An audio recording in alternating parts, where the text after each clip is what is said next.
what you have right now is enough to make change.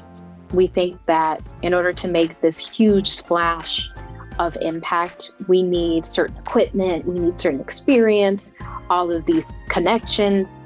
But at the end of the day, if you're somebody that has a goal and has a desire, you can use what's already around you to take you to the first step. And then that step will take you to the next step. Take value in what you already have and start where you are right now.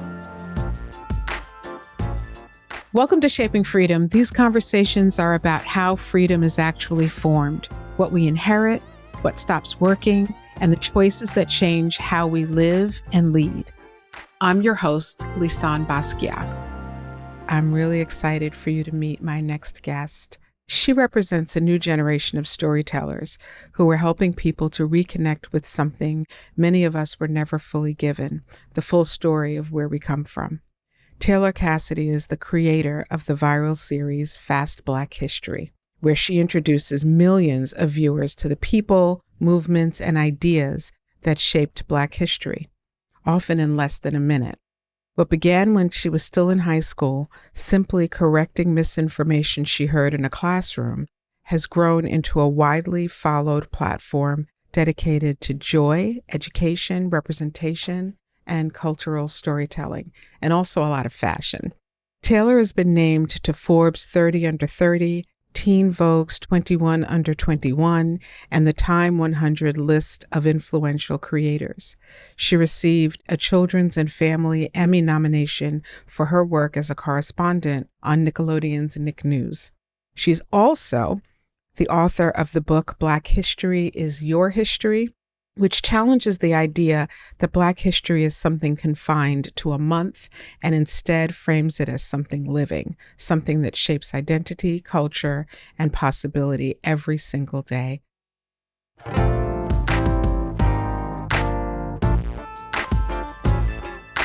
Welcome to the podcast, Taylor. Thank you so much for having me. I'm excited. I am too. I was reading, I've watched you for some time, and as I mentioned before we started recording, I always feel such joy watching you and in a place and on platforms that don't always provide that level of just happiness and joy and celebration. So I was very excited when I discovered that we were actually going to have the opportunity to have a conversation. And when I dug into your story, I realized or learned that there was something that happened in a history class where you heard some misinformation. And according to the internet, that's kind of what sparked the flame or stoked the flame for what we're experiencing through you and getting to learn from you today. Do you want to share a little bit about that story? Yes, absolutely. So when I was in high school, I was in an advanced history class. For short, you call it APUSH. It's AP US History. And I was really excited about the class because, at home, my mom is a history buff herself. My grandma was an English teacher. And both of them made Black history a huge aspect of my growing up, a huge part of our household. And so it was an everyday thing for me. And so I was really excited to get into a class that I hoped would go even deeper into historical analysis than I was getting in high school. And what I very soon started to observe from the students around me were the gaps in diverse education and how it was affecting their understanding of American history. For example, there was a conversation that we'd have where we would debate certain things about history and try and come up with historical context. And one student came up with the argument that Black people within slavery had no economic impact on the US.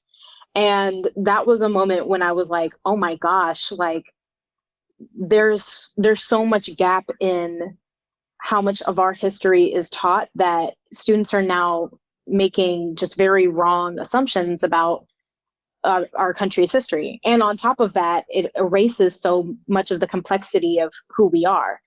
And it was so different from what I learned in my household. So I really wanted to create something that my generation would really connect with and really love engaging in, that would expand their understanding of Black history and how complex we can be, the joys that we've had, the victories that we've had amidst the trauma that is taught in school and amidst all of the things that are taught um, or not taught in school. I haven't read your entire book, but I read portions of it. And I think I read the part of the book that I needed to read before having a conversation with you. And what I read was that moment in high school when you realized that you had been carrying around an armor.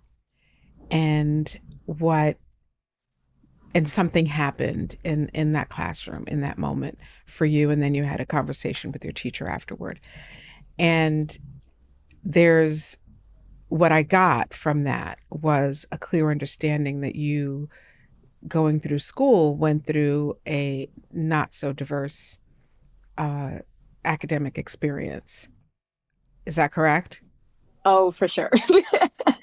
Without a doubt. Yeah, and it's what it brought me to is I have a granddaughter, Emma, who's in a similar situation in that she's going through an amazing school system, but it's in not the most diverse school district that there is. And some of the challenges that I know some of the students in that school district have gone through um, over the 14 or 15 years that I've lived in that area. And recently there was a situation that happened where there was some bullying that took place that involved a young Black girl, a middle school Black girl. And there's been outrage and uproar about it. And what it's doing is really bringing to the forefront all the parents that have been dealing with these situations um, by themselves, individual parents and families dealing with the school.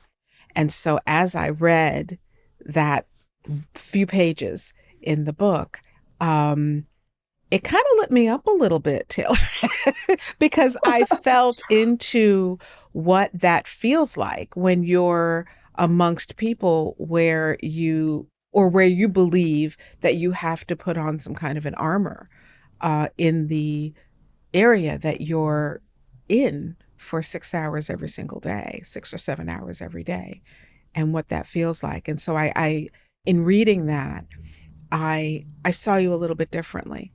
And I saw, what I perceived as incredible courage just in your platform and in what you talk about and the way that you talk about it and the way you present really important information. And I, like you, agree that there's no Black History Month. There's just Black history every day, every single day. But what I also saw was grace coming from you, just incredible grace on top of that courage. How were you able to tap into that? Wow. Well, first of all, I'm so glad that that chapter connected with you. That makes me so happy. You're right. I did live in a place where things would happen pretty much every single day, if not to me, to my friends, to things you would hear about from other schools having to do with bullying Black students or just straight up hate speech going on. And you're right, every single day I had like a routine to get my mind ready to be prepared for whatever may or may not, whatever I may or may not have had to face for that day. And for me, keeping grace and keeping joy in my life was absolutely necessary. Some of the things that I would do and still do to this day, I would film videos doing like affirmations to myself. And eventually I started posting them online, and I still do that. But they were for me first, reminding myself of who I am, the gifts that I have, what I can bring to the table, my worth. And it was extremely important for me to do that because sometimes you would go into a classroom and a teacher would not see you, or a teacher would forget your name, or a student would tell you something about what they think Black people how they think Black people are, that just isn't true, you know? So it's a constant routine of reminding yourself who you are, reminding yourself of your worth, and how much you're able to do. And that practice has followed me all throughout my life. Affirmations are something that can completely change your mind in an instant. It's crazy, especially whenever you hear them from your own voice instead of just saying them in your head. It completely changes everything. And it allows me to look at the world with more love, not in a way where I let people get away with things or anything like that, but with different perspectives so that I can find out a solution better with a more groundedness. So I'd say affirmation and prioritizing joy uh, were the things that built up my courage every day. Yeah. And what you do, it's funny because watching you, you're you're confirming that you're inspiring others as much as you're providing a mirror to yourself. You know, I'm thinking about some of your reels that you do in such a short amount of time. We're going to talk about that in a minute because I don't know how you do it. You pack a lot of information into a little short clip. You know, you walking over and, you know, just the way that you put action behind affirmations. It's a little more than, you know, I am beautiful, I'm courageous, or whatever the things are. Like you act it out. And there's something about putting action behind those words that I think helps you to more deeply program the the the the the inspiration or the courage or the encouragement or whatever the thing is that you're doing. Yeah, I mean, for me, it's so much fun. I would I do that can in the mirror tell, every girl. single I day. I can tell. I'm like, look at her. She's having such a good time. Yes, for me, if ever film like a motivational video or something like that, and I'm not smiling by the end of it, most of the time I won't post it because it needs to make me feel the joy first. Yeah.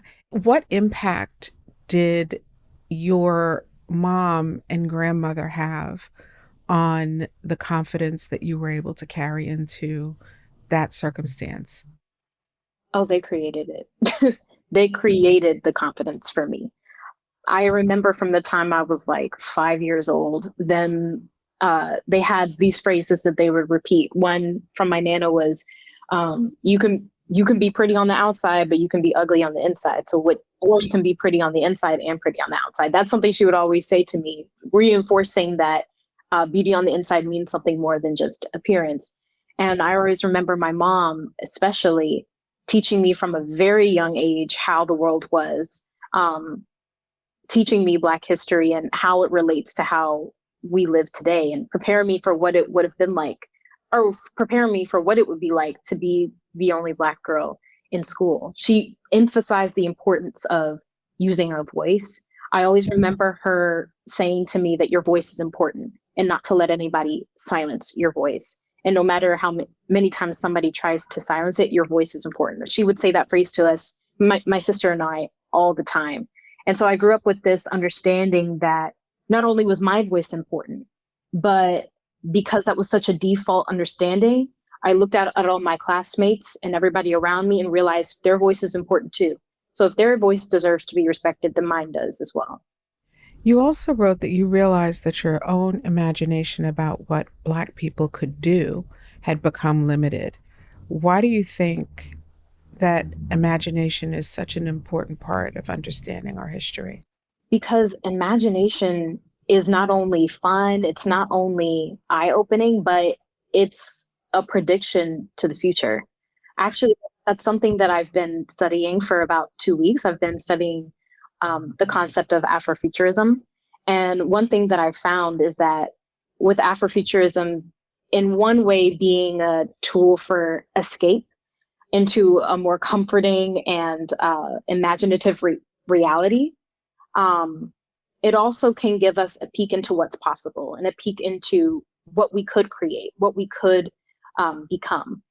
And if we don't envision something, if we don't imagine a better world or a better way of living, we can't create it in our reality today. So for me, expanding my imagination and being able to ask the questions like, were there any Black sheriffs in the West? Like, are there any Black Victorian princesses? Allowing that question to exist without judgment or without immediately shooting it down, like, no, of course not, blah, blah, blah, this, blah, blah, blah, that. It opens avenues for more research to be uncovered and projects to be created to create beautiful things. So for me, imagination is everything. It's curiosity and it's discovery.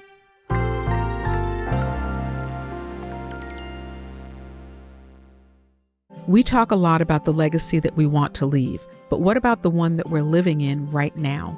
I'm Lisane Basquiat. I'm a board-certified NLP expert and a legacy healing strategist. I created Shaping Freedom to help our community move from autopilot to authority. Whether it's through my podcast, the Lounging with Lisane meditations, or our signature candles and journals, I provide the elite tools that you need to heal and to lead your family more effectively. Own your evolution. Visit shapingfreedom.com. That's shapingfreedom.com.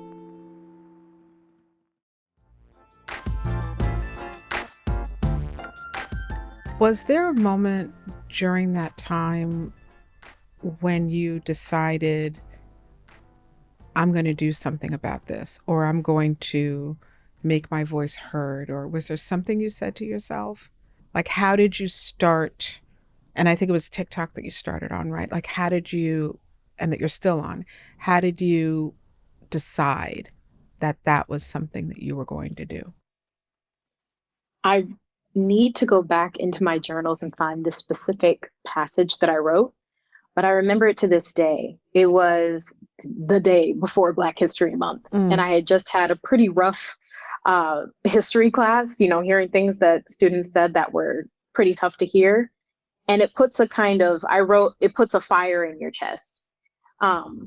It puts this kind of feeling that makes you feel like you want to pour out with everything you have to say, but you don't know where to put it. So it just keeps, the fire just keeps getting bigger and bigger and bigger and bigger, is how I described it in my journal. And by that time on TikTok, I had just reached 100,000 followers, which it was a big accomplishment. And so I had to ask myself, I said, okay, I have a platform now. I'm very young and I have this huge platform, and I also have this thing that I care so much about.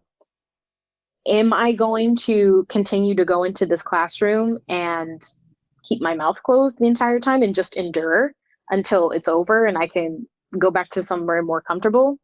Or I can do the thing that my parents have been teaching me all my life and also possibly give back to these students that is no fault of their own that they have these gaps in education because of the schooling they've been through, and do it in a way where it's joyful and shows us the side of history that I love.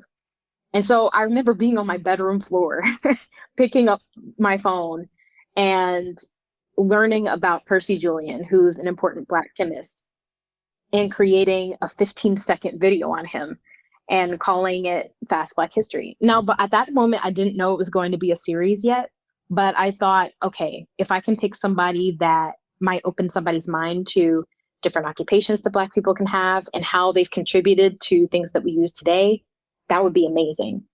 And I posted it and it went completely viral. And it was at that moment when I was like, this has to continue. I have to keep going. There are too many people interested in this who want this information that they have not been provided. Like I have all my life, I want to give. And I've been doing it ever since. Wow. What were you doing before that? What were the topics that you were covering? Or the pep talk videos, motivational videos. I would dance around in my room and encourage people the same ways that I would encourage myself before going to school. mm-hmm. It was full of joy on there, and it's definitely made its way into my Fast Black History series. Wow. That's really impressive and really beautiful. And I also heard you say that it was also to fill in the gaps. And those gaps are filled in for everyone that hears you, everyone that watches you, because it's not just, there aren't only Black children who perhaps don't get enough insight into Black history.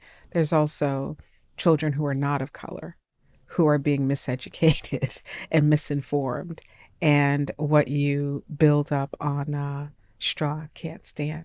So it's a good way.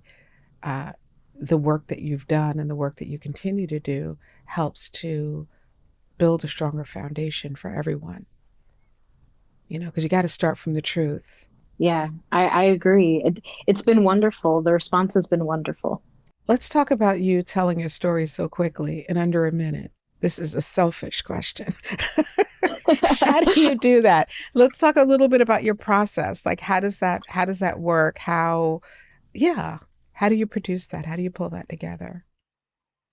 So for a Black History video specifically, it has been a journey learning how to teach about a Black history figure in a way where it honors their legacy and covers the important parts of their story and makes it engaging and fun, oftentimes in less than 60 seconds. It's been a journey to figure out how to do that.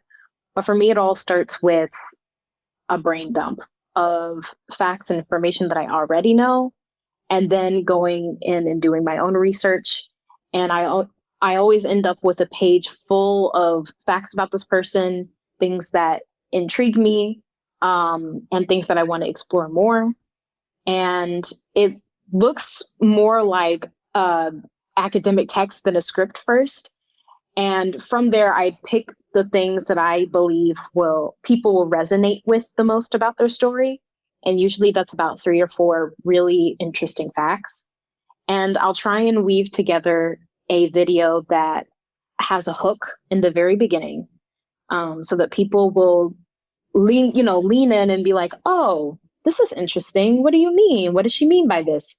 And from there, I'll very, very quickly go into the person's origins, what they accomplished, and how they contributed to what we enjoy today. Those are usually my 3 pillars.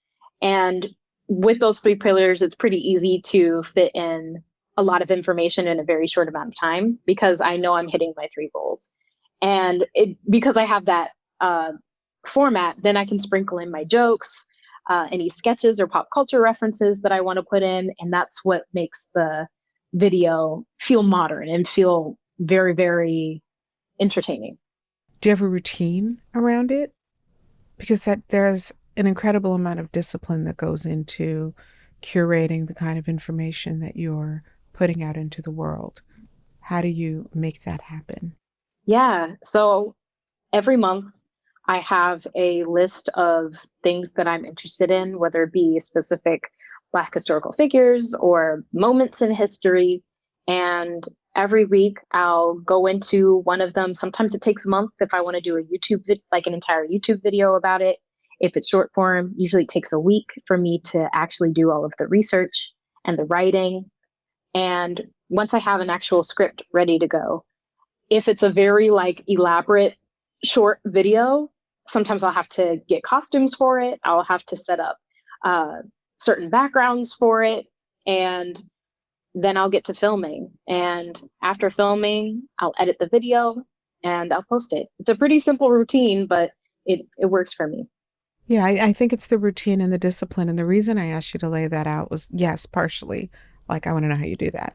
And secondly, because I think there are so many people that you have been able to transform platforms that are used for all kinds of things, that we have the choice. We get to choose how we're going to interact with these platforms and what we're going to say and what we're going to use the 60 seconds or 90 seconds of time that a person has, that you have a person's attention. You've chosen to use that opportunity in a very meaningful way. And so one of the reasons that I wanted and asked you to lay that out was to show and demonstrate what that discipline looks like, because through doing that, the hook and these other things that we hear about that help with engagement, you've turned your platform into a history class for so many people, and a history class that they're just simply not, or filling in these huge gaps in understanding about who Black people are and how we've contributed to this world. And that impact has grown way beyond someone who's just on social media entertaining and bringing joy. Like, you are bringing light to these people who may not otherwise ever show up in someone's consciousness. And that's a huge, huge thing. Thank you.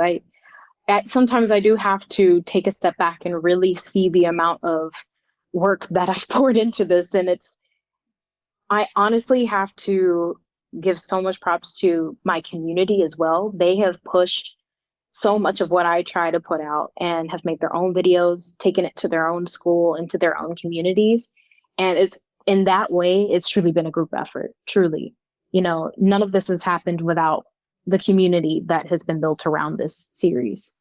How did your physical community, what was the response from your physical community? Any feedback that you got? How is that going? When I first started it, it was at the very beginning of the pandemic. So sadly, I wasn't able to interact with like the students around me or a lot of my teachers. For the short time that I was in school while I was doing Fast Black History, I had a couple people that I didn't know come up to me and congratulate me and just give very positive remarks about it. And that was really great. But other than that, I had my family around me and my very, very close friends encouraging me and giving me ideas. And it was honestly the perfect incubator for me to really create this thing and stay consistent and build it into what it is. But online, it has been amazing. I've had teachers in my comments, students in my comments, and they are the ones that have pushed me to keep going. Is there anything that you would say? Can you think of something that you might say to someone who sees a problem, someone who's at the age that you were at that time, and some words of encouragement for someone at that age who might be going through the same thing that you were going through? That's a great question. I would say to them that what you have right now is enough to make change. I think a lot of times we think that in order to make this huge splash of impact, we need certain equipment, we need certain experience, all of these connections. But at the end of the day, if you're somebody that has a goal and has a desire and wants to make something happen, then you can use what's already around you to take you to the first step. And then that step will take you to the next step. There are no requirements to get started at the very least. So I would say to the person, take value in what you already have and start where you are right now. Yeah, that's wonderful. That's sage advice. And I think I'll add to that one of the things that what you're doing, Taylor, is taking history and bringing it into the consciousness of people that really need to hear it. But we're making history every single day. And we don't have to always look behind us. We can look at the ways that we are today creating what will be history in the future, which is what you're doing, right? Like, you stand in the doorway of a person who saw a need and saw a problem, and you could have kept that armor, because many people do, and it's understandable that someone would, because how infuriating. And you chose to actually do something productive about it. You chose to not argue it out, but show it out. I took a writing thing last weekend, and the writing teacher kept saying, show, don't tell, show, don't tell. And what you did was you showed. You didn't get into a whole thing about it. You're like, okay, I'm going to show you what Black history really is. So in some ways, whether you intended to or not, it was a gift. It was a gift to other Black students, but it's also a gift to the Black students who needed a wake-up call and needed to understand, in fact, what's really going on and what has really happened, because those are, you bringing those people to the forefront is undisputable. Absolutely. I completely agree with you. And even in moments when I have, people in my comments coming and saying something negative, there's always somebody. I always like to take it as an opportunity to educate even further. There was one comment that I got on a video where they explained that they were confused about how the Republican and Democratic Party had a switch in history. And so I was able to take what was a negative comment on a video and be able to create a new history video from that. So that's kind of my strategy now. Whenever I see a comment that is not supportive, I ask myself, is there an opportunity to learn something more here? Is there an opportunity to give this person something else, something constructive? And if there's not, then I allow myself to let it go as best I can. So you wrote this book, Black History is Your History. What does that phrase mean to you? So Black History is Your History was the catchphrase in my first Fast Black History videos. At the very end of every single video, I would say to the person, remember, Black history is your history. And the reason that I used that phrase at the end of each video is because I wanted anybody who watched the video to understand that the history that they're learning is going to be beneficial to them. And it's going to be something that it can be a part of their story. I didn't want Fast Black History to only be for Black people. It was specifically made for people who wanted to learn more history and wanted to learn more Black history. And so in saying that, I wanted people to leave my video with an understanding of, this is something that I can learn more about. This is something I am allowed to embrace. I'm allowed to learn how to respect it. I'm allowed to learn the complexities within it, and I'm allowed to have fun learning it too. So for me, Black History is Your History is an opening door to curiosity.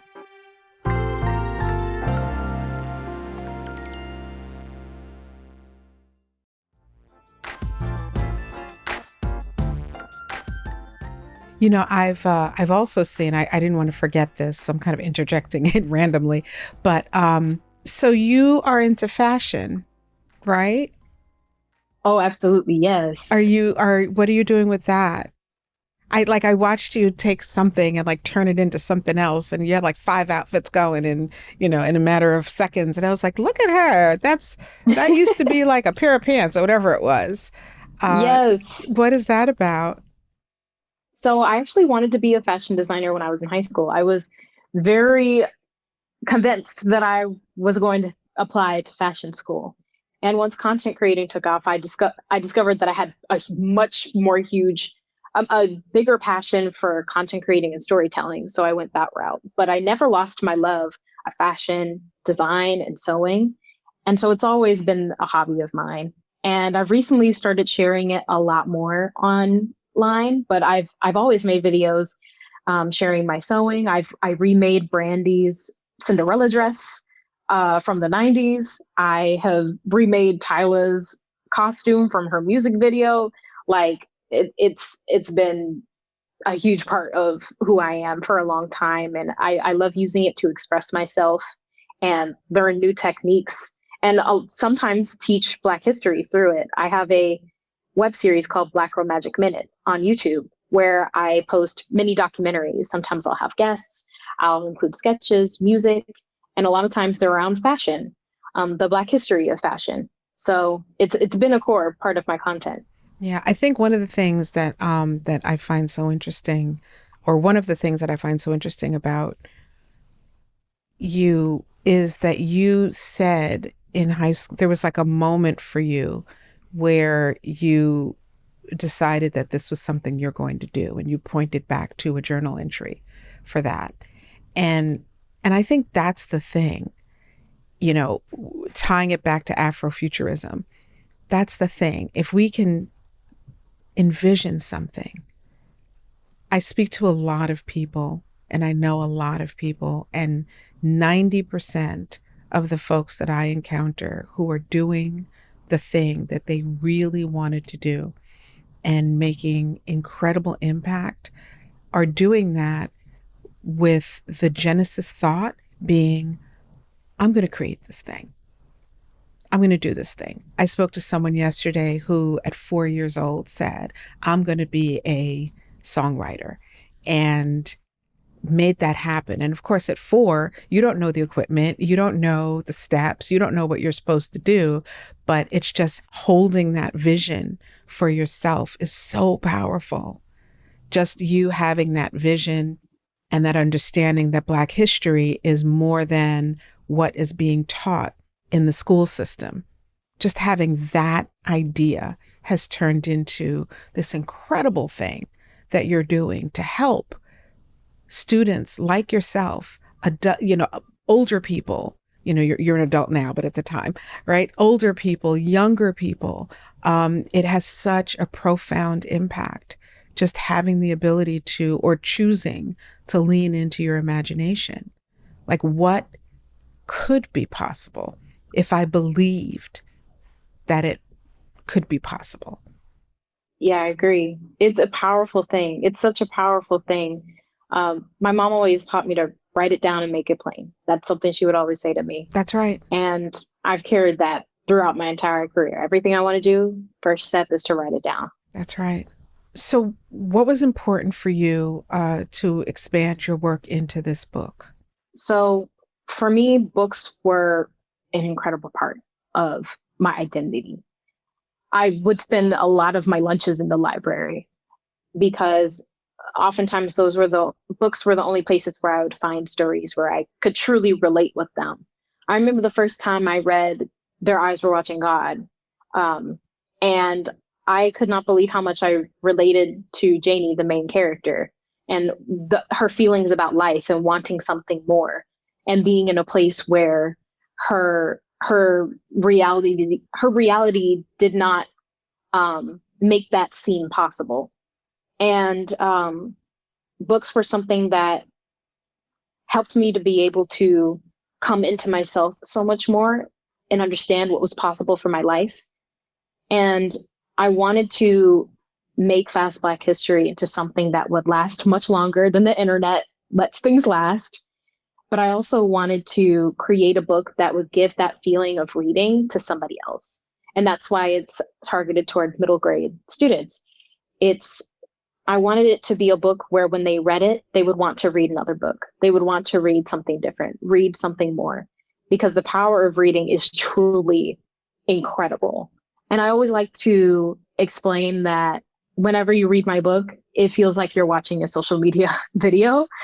And the purpose of that is to reintroduce a student who might not usually like reading or might try and skip out on reading assignments. It introduces them to an experience of reading a book that they will truly enjoy and take away something that they can apply to their own life. I get that from there. And I think I was also an avid reader. Still am. I just haven't read in a little bit. And I've been feeling called to go back to it because I think that reading is the way that you get to explore and hone your imagination. And social media, while there's a lot of value to it, I know that, it gets a bad rap, but I think there is a tremendous value in things we can learn and see and connection. But in a way, it's your opportunity to watch someone else's imagination. But reading kind of balances that out for us and helps us to understand that our possibilities are so much bigger than what we can sometimes believe when we look around us at some of the crap that's going on in the world. So the fact that you've added yourself to the authors that are on a shelf is it's wonderful. It's just another way that you're expressing your creativity. And I love that you're doing that. You're giving the world what you have. Fashion, fast facts, fast Black history, you're an author. Like, all of these things that you're doing are tremendously important. Thank you. Thank you. It's been honestly a childhood dream for me to have a book in stores, and it's fulfilling that dream. So Yeah. thank you. Yeah. If someone today feels disconnected from their cultural history, where should they begin outside of watching and following your platform? For me, I always like to see my videos as just an introduction point. I have never, I've never intended for my videos to be a full history on any of the figures that I talk about, because once again, it's 60 seconds. So my advice would be to take what you're interested in first, whether that be hobbies or a person you just learned about, music you like to listen to. If there's a science method that you are really into, take that and start asking questions first. Ask, is there Black history to this? Is there cultural history to this according to my identity? And from there, go on a deep dive. The internet is a great place to find credible sources to read about these wonderful things. And a lot of times I'll find that people obviously don't want to sit down and research for fun. And I completely understand that. It helps me to create a project around certain things that would make me research in order for me to accomplish it. So, for example, let's say that you really, really love alternative music and you want to get in touch with your roots somehow. You could say that you want to create a song that's alternative but has connections to a certain part of your cultural history. That gives you a project to work toward while also learning about your history, your culture, and bringing that into something that can be immortalized in a project to share with other people. So for me, I'd say know your interests and create a project around combining your interests and the history that you want to know more about. I actually stand corrected. I think that watching a quick blip about if there's anyone that you talk about that sparks interest, maybe go and dig deeper into that person as well. You know, so it's not outside of your platform. I actually, as I thought that through, it's like, no, like if you hear about someone, go out and learn more about them, you know, inform yourself and get off the internets and go, you know, figure out who that person is and how they contributed, and then maybe do something with it to kind of expand this this movement because it's an important one. Yeah. Absolutely. It's the internet is a wonderful place to get ideas and find the start of certain research, but in order to really create that magic and really experience that magic, you got to go and create something. That's right. What's next for you? And I feel I'm also, I don't even know if that's the real question that I have for you. Well, I'll ask that. What is next? What would you like to see happen? I really want to write another Black History is Your History book. That's something that I really hope to do. I also want to continue writing. Writing is something that I've loved since I was young. I'm working on a couple screenplays, and I'm continuing to work on my YouTube channel, teaching about Black culture topics and going into the really interesting aspects of it. And I'll just continue content creating. I've said it 5 times. I'm going to say it again. I'm so impressed with the work that you're doing. It's so needed. We need joy and we need correction and facts. Yeah. In a world where we are feeling in a lot of ways like an angry mob, your voice kind of cuts through all of that with, well, let me just tell you a fact about this thing. And that changes lives, that changes understanding, that shifts minds. And so bravo to you again for doing that. How can we support you? You can support me by following me on all social media. My username everywhere is at Taylor Cassidy J. And go and buy my book. You can read it yourself. You can give it to your niece, your nephew, your little cousin. They'll enjoy it, and go out and create something of your own because you can make history. That's how you can support me. That's right. Join her in changing history and creating history. Okay. So there are a couple of things that I got out of this conversation that I hope those who are listening got. One is, if you see a problem, look for a way to solve it. Look for a response to it. Feel all the feelings that you feel. Anger is absolutely understandable and appropriate for this situation. And then what are you going to do about it? How can you decide how you're going to help? And that's something that you've done that I think is brilliant. Also, leaning into imagination and how important imagination is to us. Like, don't allow the world to stop you from imagining a better world, imagining whatever. Just don't lose that because it's so important. What I've also gotten from you is the discipline required to create big, huge, beautiful things.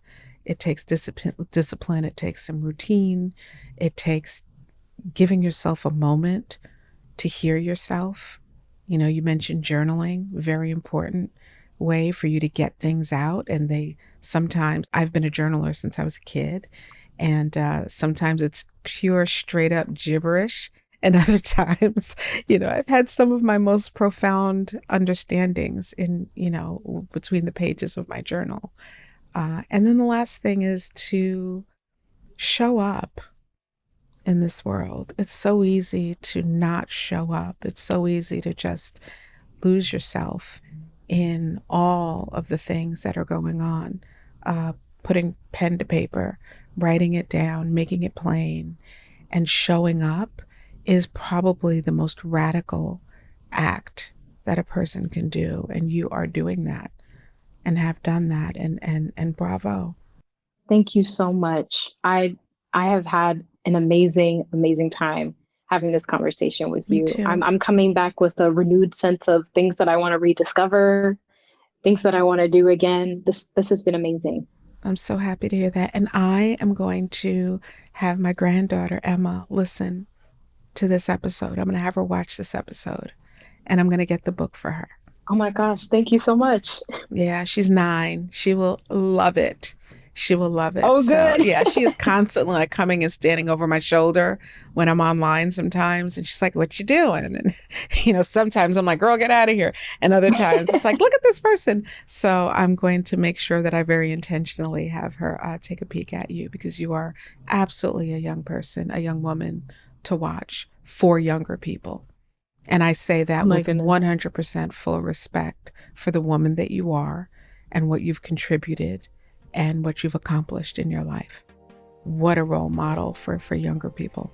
It's an honor to hear you say that. Thank you so much. And not just for younger people, for all people, because you're helping us all.